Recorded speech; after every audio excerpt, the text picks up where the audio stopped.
దయచేసి గమనించండి.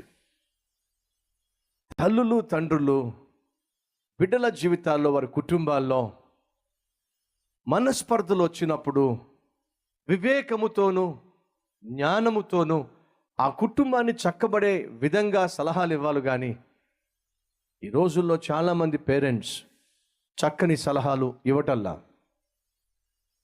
ఎందుకని? కొంతమంది తల్లిదండ్రులు కుమారుడు తప్పు చేస్తున్నాడని తెలిసిన, కుమారుడు తప్పుడు అడుగులు వేస్తున్నాడని తెలిసిన సరిచేసే ప్రయత్నం చేయటంలా. ఎందుకని? వాళ్ళే చూసుకుంటారులే, వదిలేస్తున్నారు.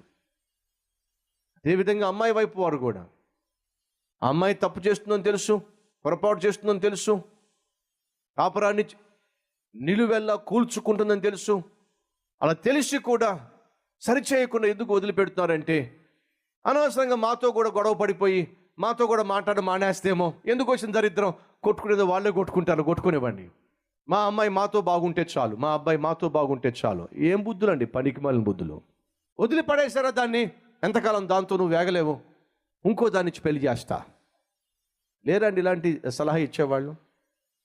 వదిలేసేయమ్మ వాడిని, అతను కాకపోతే ఇంకొకటి ఇచ్చి పెళ్లి చేస్తా. ఎంతమందికి ఇచ్చి పెళ్లి చేస్తారు? ఇలా చావు సలహాలు ఇచ్చేవాళ్ళు లేరంటే. ఎదురయ్యే సమస్యలను ఎదుర్కోవడానికి బదులుగా పారిపోవడం వల్ల ఉపయోగం లేదు.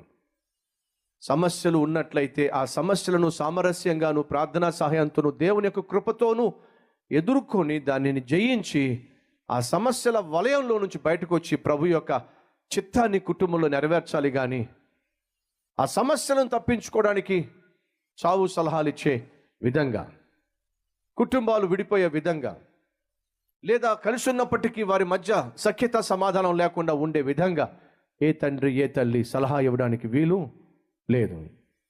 అలా సలహా ఇచ్చే తల్లిదండ్రులు వారు వాక్యానుసారమైన వారు కాదు, బాధ్యతలు తెలిసిన వారు అసలే కాదు. ప్రాముఖ్యంగా బిడ్డల యొక్క సంతోషాన్ని కోరేటటువంటి జాతికి చెందిన వారు కాదు.